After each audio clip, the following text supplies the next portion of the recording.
Hello, my name is Jason Chapman. I'm with Production Voices. Today we're going to give you an overview of just the interface that happens within the Estate Grand Piano. This is version 1.2.1, newly to be released very soon. So let's just have a listen to the piano on its own. This is with the Presence preset with the velocity range set to narrow.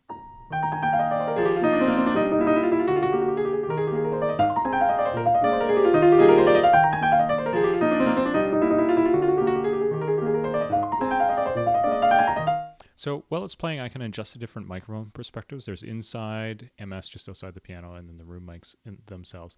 So what I'll do is I'll go back to the beginning, and then what we'll do is we'll play with just the room, or excuse me, just the inside microphones. So here's just the inside microphones. I'll add in some of the room. So here's take down some of the inside.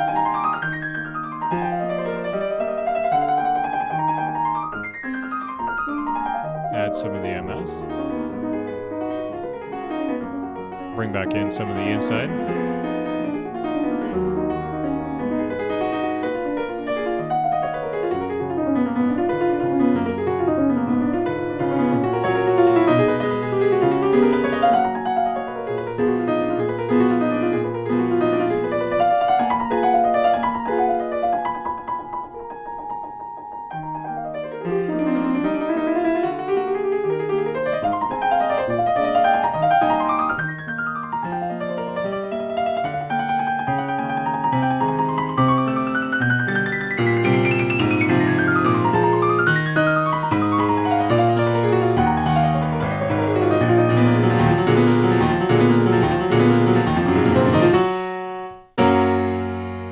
Okay, and keep in mind that this is with the preset that has the velocity response set to narrow, that the piano is actually more dynamic than that.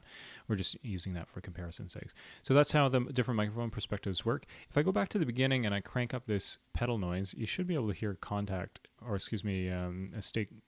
a Logic give a pedal noise. So let's see what happens. There you go. And then if I go back again, it actually turns it off. So that's the pedal noise that you'll hear, and you can adjust this volume over here. Obviously, that was way too loud.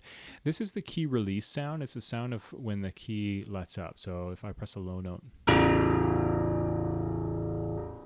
you can hear the sound of the release go up. So let's increase that. And that's the natural buzz from the piano, by the way. So then you can adjust the release on each of those.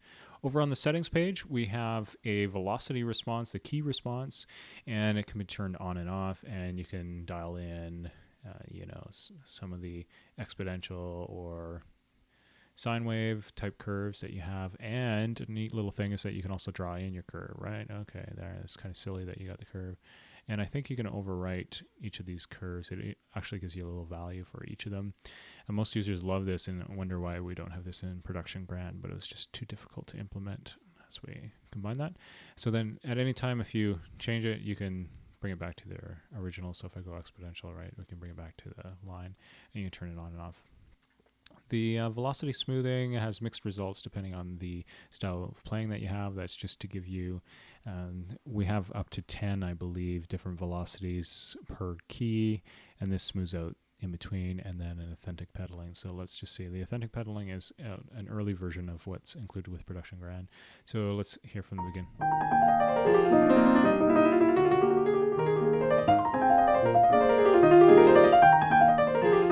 So then that just allows for the pedal to catch and use different parts of the sample. So if you play a note that doesn't have a pedal on it, and then while you're holding that note down, press the sustain pedal down, then it morphs into a sustain pedal sample. So it gives you a little more resonance on the piano itself.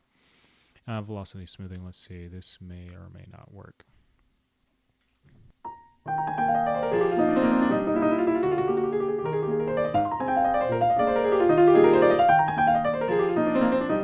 So then that, depending on the style of music, can work well for you. It's giving you that blend between each of the different velocity ranges so that you have a smooth velocity range from 1 all the way to 127.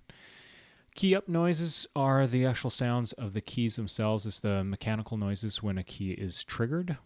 And it sounds authentic. It can sound good in some playing styles. Let's turn it on and see if we can actually hear it in this case.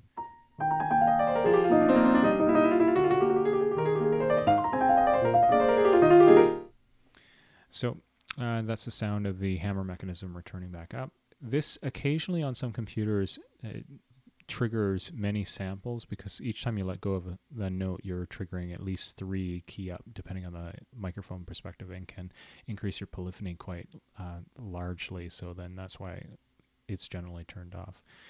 So that is Estate Grand Piano and the different settings.